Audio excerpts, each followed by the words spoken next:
ఈ మధ్యకాలంలో కేటీఆర్ గారు చాలా ఉధృతంగా ముందుకెళ్తారు, ఉధృతంగా మాట్లాడినప్పుడు కొంతమంది బాగా మాట్లాడుతుండంటారు, కొంతమంది ఏమంటారు ఈయనకు అహంకారం ఎక్కువ అని చెప్పి కొంతమంది మాట్లాడుతారు.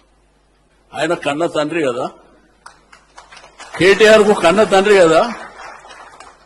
నువ్వు నీ కొడుకునో మీ అన్ననో మీ నాయననో అంటే నువ్వు ఊకుంటా ఇంటికాడ కొట్లాటైతే? మరి అలా తండ్రిని పట్టుకొని పేగులు మెడలేస్తా తొక్కుతా. ఇప్పుడు తొక్కడానికి కూడా పర్సనాలిటీ మనలాగా ఉండాలి కదా. తొక్కడానికి కూడా నేను మెడలేసుకుంటా, దీనికి ఆ కోటిలాడనికే ముఖ్యమంత్రి పదవి ఇస్తారు ఎవడన్నా? కాబట్టి ఒక కొడుకుగా ఆ తండ్రిని అన్నప్పుడు ఆ కొడుకు బాధ ఆవేదన ఎట్లుంటుందో అది గుర్తుకు పెట్టుకోకుండా అటు సైడ్ ఏమో వాడు ఇష్టం ఉన్నట్టు మాట్లాడొచ్చు, కానీ మేము మాత్రం మాట్లాడొద్దు. ఇవి జరుగుతున్నాయి.